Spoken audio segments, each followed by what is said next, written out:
Kalian masih ingat sama kawan satu ini? Masinton Sitorus. Nggak tahu, marah pula nanti Marga Pasaribu. Masinton Pasaribu. Jadi Masinton Pasaribu dikabarkan mencalonkan diri sebagai Bupati Tapanuli Tengah, tapi pendaftarannya ditolak. Aduh, senangnya hatiku. Jadi tahu enggak kalian, PDIP menugaskan Masinton Pasaribu ya untuk menjadi calon bupati di Tapanuli Tengah dalam rangka supaya kotak kosong tidak menang. Sekarang dalam rangka kotak kosong tidak menang atau dalam rangka mengurangi angka pengangguran. Karena saya tahu ya kan, Masinton Pasaribu ini tidak seberuntung kawannya di parlemen seperti Adian Apitupulu. Nggak lolos kawan ini ke Senayan. Makanya perlu cari kerjaan baru. Kerjaan baru. Coba ya kita apa dulu, biar kurunut dulu satu-satu. Kalau presiden itu di legislatif sejajar dengan anggota dewan, ya. Kalau gubernur itu sejajar dengan DPRD tingkat 1. Bupati sejajar dengan DPRD tingkat 2. Bayangkan kalian, mau dia turun 2 level biar dapat kerjaan. Apa aja yang penting kerja. Abang Jotahe harus gitu kali ya. Cari kerja kok gitu amat sih. Ya, jadi kalau bisa dipikir-pikir ya kan, ini lucu ini. Pusat. Coba sekarang begini ya, di sana yang calon kuat melawan kotak kosong itu adalah ya, kalau tidak salah aku namanya itu Khairul Kiedi Pasaribu, ya kan? Dan juga Darwinnya itu adalah calon wakilnya adalah Darwin Sitompul. Nah, sekarang begini ya, calon di sana yang sudah jelas-jelas hampir menang melewat kotak kosong adalah Marga Pasaribu. PDIP, kenapa kalian kirim juga Marga Pasaribu? Nggak bisa kalian kirim marga yang lain. Pecah suara itu kalian bikin. Kayak nggak ada aja lagi Marga Sitorus mau dikirim. Atau Marga Napitupulu. Oh iya, lupa aku ya, kalau Marga Sitorus sama Napitupulu udah dapat kerjaan. Yang nganggur, yang bakalan nganggur memang si Masinton ini. Makanya dia yang dikirim ya kan. Tapi itulah ya kan, kalau di Sumatera ini berat bro, berat. Enggak kayak di daerah lain. Di Sumatera Utara ini sudah terbiasa satu marga berbenturan. Jangankan di pilkada, di pileg, kalau ada 2 orang dengan marga yang sama, itu bisa kacau itu. Bisa berkelahi itu sama-sama marga itu. Ada pula nanti itu yang mengklaim, aku Marga Pasaribu ini, kau Marga Pasaribu itu. Oke lah kalau kayak gitu. Yang satu opung ikut sama aku, yang satu opung samamu ikut samamu. Aduh, kok nggak kreatif sih? Coba Ahok gitu dong. Marga apa sih Ahok? Aduh, yang lucunya lagi tau ndak? Ini si Masinton Pasaribu waktu rapat dengan KPU marah-marah dia karena nggak diloloskan. Apa dibilangnya sama KPU pusat? Saya minta Anda ambil alih. Karena menurut saya KPU daerah itu tidak menjalankan undang-undang. Pak Masinton, ku bilang sama kau ya, kalau kau katakan KPU daerah tidak menjalankan undang-undang, itu sama halnya dengan kau melecehkan lembaga KPU. Itu artinya kau melecehkan apa yang menjadi tugas dan tanggung jawab KPU. Sekarang begini ya, KPU daerah itu kan dipilih oleh KPU pusat. Jadi apa gunanya mereka dilantik? Kalau tahu juga KPU pusat yang turun tangan. Saya orang-orang do memang bayon.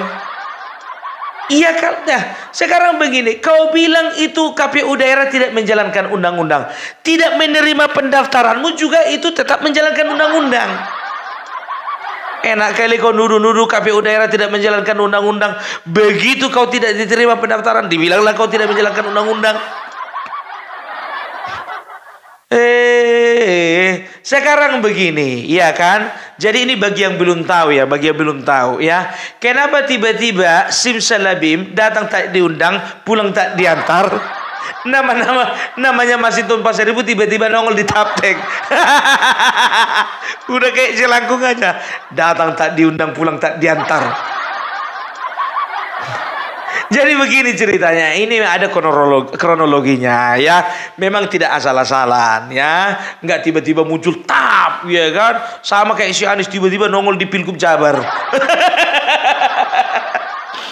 Masih lebih bermartabat lah ini ya kan, masih ada kronologinya ya kan. Kalau di Jawa Barat kan itu udah hampir gak ada kronologinya itu. Kalau si Anies, kalau Masinton ini itu aja lebihnya, masih ada kronologinya. Jadi begini ceritanya ya, jadi begini ceritanya. Ada kronologinya. Ya jadi Kiai di Pasaribu itu maju bersama dengan Darwin Sitompul, wakilnya.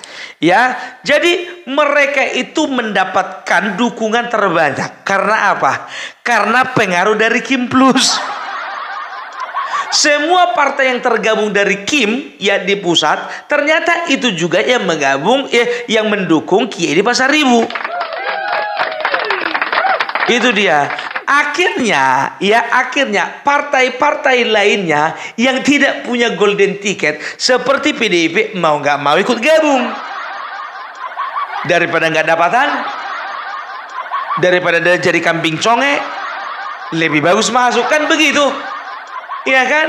Akhirnya ya PKB, Nasdem, PDIP, Golkar, Gerindra masuklah itu mendukung Kiai di Pasaribu. Nah, siapa calonnya? Otomatis kotak kosong. Lah nggak ada lagi partai yang mau mendukung calonnya kan begitu. Udah masuk ke dalam semuanya.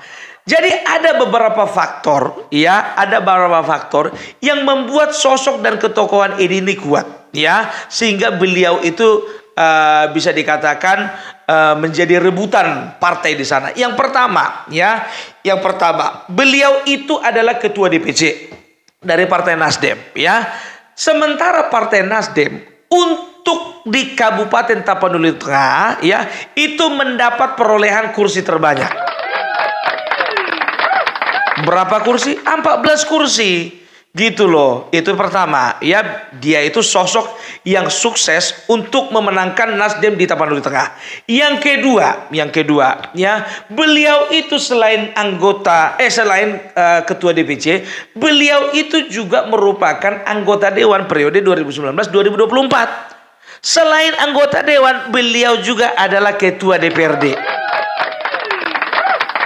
Gitu dia. Nah, begini. Kenapa harus ada kotak kosong? Ada dua faktor. Yang pertama, biasanya saking tingginya kepercayaan masyarakat dan juga saking tingginya tingkat kepuasan masyarakat, sehingga masyarakat itu hanya berpatokan dan hanya menggantungkan harapannya kepada satu calon saja. Itu faktor pertama, ya kan? Faktor yang kedua, ya, kenapa harus ada kotak kosong? Itu karena ada situasi politik yang memaksa, ya. Kita udah tahu sendiri bahwasanya Kim Plus, ya, kalau dari atas itu sudah bergabung, kalau sempat di bawah bergabung, yakinlah hampir separuh di Indonesia ini bakalan melawan kotak kosong. Inilah yang terjadi di Tapanuli Tengah, ya. Sekarang kita lihat dari faktor pertama, ya,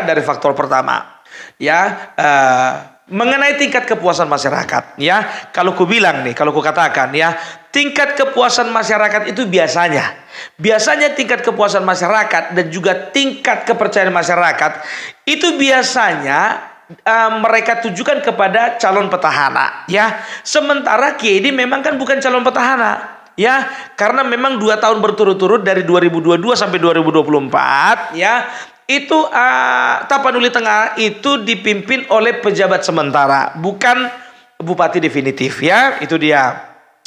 Jadi bagaimana kita tahu bahwasanya masyarakat memiliki kepercayaan yang tinggi? Ya, coba. Ini salah satu yang menguatkan bahwasanya Kiai di Pasar Ribu itu udah gak ada lawan ya. Ingat, Dewan dengan perolehan suara terbanyak di Kabupaten Tapanuli Tengah adalah Kiai di Pasar Ribu. Gitu dia. Dari situ saja kita bisa melihat bagaimana tingkat kepuasan masyarakat dan juga tingkat kepercayaan masyarakat kepada Kiai di Pasar Ribu. Nah, ya, itu. Baru yang faktor yang kedua, situasi politik yang memaksakan. Faktor yang kedua berlaku juga untuk Kiai di Pasar Ribu. Makanya ketika lahirlah putusan MK nomor 6070 yang memperbolehkan ya sebuah partai boleh mengusung kader sendiri jika ada 10% ya dari total perolehan suara, bukan lagi dari perolehan kursi, dari perolehan suara sah. Nah, setelah dihitung-hitung ternyata PDIP ya yang tadinya sempat gabung ke dalam koalisi ya, mereka menarik diri karena setelah dikalkulasi ulang ternyata PDIP mendapatkan 15% dari perolehan suara sah. Itu artinya apa? PDIP layak dan bisa untuk mengusung calon sendiri. Dari situlah akhirnya nama Masinton Pasar Ribu itu boleh muncul ya. Tapi itu dia, sebagai orang Batak ya kan, walaupun kita berbicara demokrasi ya pilih kalau memang mau membuat calon di sana itu ya pilihlah calon dari marga lain lah. Jangan mentang-mentang cuman dia yang nganggur, dia pula yang dikirim. Itu dia. Kayak nggak ada kader aja di Tapanuli Tengah kan. Aduh, makanya aku bilang sekarang begini, Pak Masinton, dengarkan aku ya. Ya, dengarkan aku. KPU daerah itu bukan tidak menjalankan undang-undang, ya. KPU daerah itu menolak pendaftaran Bapak Masinton karena KPU daerah itu sayang sama Bapak Masinton. Loh, kok sayang ditolak? Iya, daripada habis uangmu. Habis uangmu cetak spanduk, cetak baliho, cetak kartu nama. Belum lagi kalau ada pertanyaan atau pertemuan-pertemuan kau harus datang, harus nyumbang, harus mengalelang. Iya kan? Karena udah diprediksi siapapun calonnya nggak bakalan menang. Itu dia, ya kan?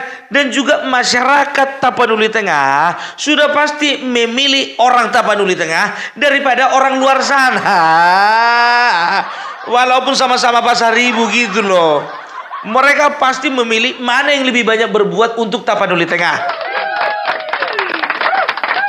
Gitu. Tapi ngomong-ngomong Pak Masinton, nggak jadi kosekdanya si Anies. Oh iya, lupa aku, nggak jadi gubernur rupanya si Anies. Ya. Pantaslah kau cari kerja ke daerah. Itu dia. Makanya aku bilang ya, Masinton Pasar Ribu dan juga banyak kali orang-orang PDIP mengatakan begini, ya kan? Kenapa demokrasi harus dijegal dengan kotak kosong? Kenapa demokrasi harus dijegal dengan dengan hanya mencalonkan satu calon? Sekarang begini, kalau berbicara demokrasi, ingat ya Masinton ya, kalau berbicara demokrasi itu berarti berbicara kemauan rakyat, ya. Bukannya karena satu calon di sana makanya kemauan rakyat itu dijegal, bukan. Mungkin saja itu kemauan besar dari masyarakat di sana, kemauan besar rakyat di sana. Jangan gara-gara ada kotak kosong maka kalian bilang rusak demokrasi. Demokrasi itu intinya apa sih? Intinya apa maunya rakyat kan? Bukan apa maunya elit. Ini kalian paksakan kehendak sendiri. Tapi nggak apa-apa lah, selama itu tidak memaksa, tidak melanggar konstitusi, boleh-boleh saja, sah-sah saja. Tapi ingat ya, jangan pernah ada opsi tidak percaya lagi terhadap KPU daerah, nggak boleh. Ya, aku nggak setuju. Ya, ini kok bentak-bentak anak orang. Triliunan sudah dianggarkan untuk kalian, tapi kalian tidak menjalankan undang-undang.